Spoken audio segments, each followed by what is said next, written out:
안녕하세요. 돈의 흐름을 따라가는 머니라디오입니다. 오늘은 조금 낯설지만 앞으로 점점 더 가까워질 에너지 기업을 소개해 보려고 합니다.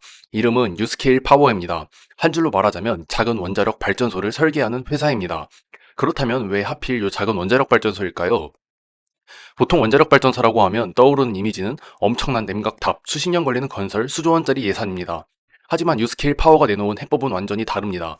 모듈형 소형 원자로, 즉 SMR이라고 부르는데요. 말 그대로 공장에서 미리 만들어 와서 현장에 가져와 레고블록처럼 조립하는 원자로입니다. 쉽게 말해 맞춤 가구처럼 시간이 오래 걸리는 방식이 아니라 이케아 가구처럼 공장에서 찍어내고 현장에서 빠르게 조립하는 방식이라고 보시면 됩니다. 이 덕분에 기존 대형 원자로보다 훨씬 짧은 시간 더 저렴하게 지을 수 있죠. 뉴스케일 파워는 2007년 미국 오리건에서 시작되었습니다. 목표는 단순했습니다. 더 안전하고 더 빠르고 더 저렴한 원자력을 만들자. 창업 이후 뉴스케일 파워의 기존 거대 원자력 모델을 뒤집고 중소도시, 산업단지, 심지어 군사기지와 같이 맞춤형으로 전력을 공급할 수 있는 작은 원자로 개발에 집중했습니다. CEO인 존 홉킨스는 뉴스케일을 단순한 설계회사가 아니라 차세대 원자력 솔루션을 제공하는 에너지 혁신 기업으로 이끌고 있습니다. 그렇다면 왜 지금 SMR이 필요할까요? 에너지 수요가 폭발적으로 늘고 있기 때문입니다. 대표적인 게 바로 비트코인 채굴장과 AI 데이터 센터입니다. 비트코인은 수천 대의 컴퓨터가 동시에 연산하면서 막대한 전기를 먹어치우고 AI 데이터 센터는 24시간 끊기지 않고 안정적인 전력이 있어야 돌아갑니다. 문제는 기존 대형 원자로는 건설에 10년이 넘게 걸리고 설치할 수 있는 지역도 제한적이라는 점이죠. 보통은 해안가나 강 근처처럼 냉각수 확보가 쉬운 곳에 지을 수밖에 없습니다. 그래서 데이터 센터가 도심 안쪽에 들어서려면 멀리 떨어진 원자력 발전소에서 전기를 끌어와야 하는데 송전 과정에서 전력 손실이 발생하고 비용도 증가하게 됩니다. 반면 뉴스케일의 SMR은 작은 단위로 빠르게 설치할 수 있어서 데이터 센터 옆이나 산업단지 근처 같은 곳에서도 직접 들여올 수 있습니다. 게다가 AI를 돌리는 건 데이터 센터만이 아닙니다. 자율주행, 로봇, 의료 AI, 심지어 군사용 슈퍼컴퓨팅까지 앞으로 인공지능이 쓰이는 거의 모든 분야에서 전기가 핵심 자원이 됩니다. 바로 이 점이 최근 뉴스케일 파워가 시장에서 다시 주목받고 주가가 급등한 배경이기도 합니다. 뉴스케일 파워가 어떤 회사이고 왜 작은 원자로가 필요한지 알게 되었는데 이 회사는 실제로 어떻게 돈을 벌까요? 뉴스케일 파워는 원자로를 직접 공장에서 만들어 파는 회사가 아닙니다. 설계와 기술을 개발하고 그걸 다른 기업이나 정부에 제공하는 구조입니다. 실제 제작과 시공은 파트너 기업이 맡고 뉴스케일은 그 과정에서 기술 라이선스 비용을 받습니다. 즉, 집을 직접 짓는 건설사가 아니라 설계도를 파는 건축 설계사에 더 가깝습니다. 여기에 더해 뉴스케일은 프로젝트 초기 단계에서 엔지니어링, 컨설팅, 관리 서비스를 제공하며 수익을 얻습니다. 그리고 원자로가 건설된 이후에는 유지 보수 계약으로 장기간 안정적인 현금 흐름을 만들 수 있습니다. 하지만 현실은 냉정한데요. 뉴스케일 파워가 지금까지 따낸 계약들은 대부분 수주 단계일 뿐 실제 대규모 매출로 이어지지 못했습니다. 대표적으로 미국 유타주 협동조합과 추진했던 프로젝트가 있었는데 비용 증가와 경제성 문제로 결국 취소되었습니다. 이 사건은 아이디어는 좋은데 실현이 쉽지 않다는 시장의 경각심을 보여줬습니다. 다만 완전히 물러난 건 아니었습니다. 루마니아, 폴란드, 체코, 카자흐스탄 등과 협상이 진행 중이고 미국 내에서도 군사기지와 산업단지를 대상으로 한 SMR 도입이 검토되고 있습니다.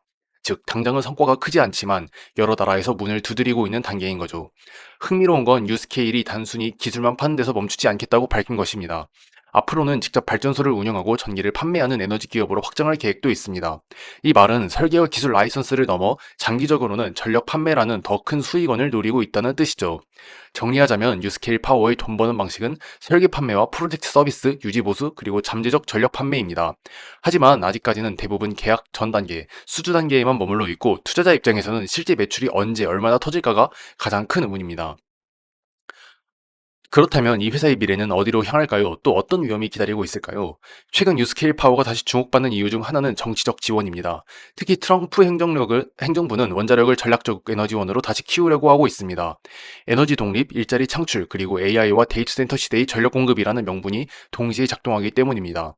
미국은 석유와 가스는 풍부하지만 이 자원들을 가격이 유동적이고 탄소 배출 문제가 크며 무엇보다도 항상 일정하게 공급하기가 어렵습니다.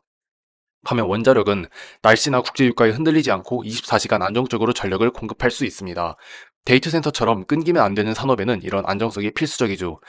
트럼프 정부가 원자력 르네상스를 이야기하는 이유도 바로 여기에 있습니다. 한 가지 더 주목할 점은 전력 수요 폭증입니다. 비트코인 채굴장은 상상 이상으로 전기를 먹습니다. AI 데이터 센터는 GPU 서버가 수천 수만 대씩 돌아가면서 막대한 전력을 요구합니다. 그런데 기존 대형 원자로는 건설 기간만 10년 이상, 부지 조건도 매우 까다롭습니다. 반면 SMR은 모듈 단위로 빠르게 설치할 수 있어서 이런 신산업 수요에 더 잘 맞습니다. 쉽게 말해 시대가 기다려주지 않는 상황에서 SMR은 빠른 해결책이 될 수 있다는 것이죠. 그렇다면 유스케일의 앞날은 장밋빛일까요? 꼭 그렇지만 않은데요. 첫째는 기술 리스크가 있습니다. 작게 만든다고 해서 무조건 경제성이 나오는 건 아니고 실제로 대규모로 운영해본 사례가 아직 없습니다. 둘째는 경쟁 리스크입니다. 세계 각국에서 SMR 개발 경쟁이 치열합니다. 한국, 일본, 중국, 유럽 기업들이 이미 기술력을 추격하고 있습니다. 셋째는 재무 리스크인데요. 뉴스케일은 아직 본격적인 매출이 없는 단계라 금리가 높거나 투자 심리가 식으면 자금 조달에 어려움이 커집니다. 즉, 뉴스케일은 기회는 크지만 불확실성도 큰 종목이라고 볼 수 있습니다. 결국 많은 투자자들은 이런 고민을 하고 있습니다. 아직 실적이 크지 않고 수주 단계에 머무르는 회사를 믿고 기다릴 수 있을까? 하지만 동시에 AI, 비트코인 시대의 폭발적인 전력 수요에 베팅할 수 있을까? 최근 뉴스케일 주가가 급등한 것도 바로 이 기대감 때문입니다. 시장은 불확실성을 알면서도 혹시 이게 다음 시대의 에너지 표준이 되지 않을까 하는 베팅을 하고 있는 것이죠. 뉴스케일 파워는 전통적인 원자력 산업에 테크 혁신을 불어넣으려고 하는 회사입니다. 아직 매출은 미약하고 위험도 크지만 AI와 비트코인이라는 시대적 흐름이 이 회사를 다시 불러내고 있다는 점은 분명합니다. 위험을 감수하고 미래 에너지 혁신에 베팅할 것인지 뉴스케일의 성패는 이 질문에 대한 답에서 갈릴 것입니다. 지금까지 돈의 흐름을 따라가는 머니라디오였습니다. 감사합니다.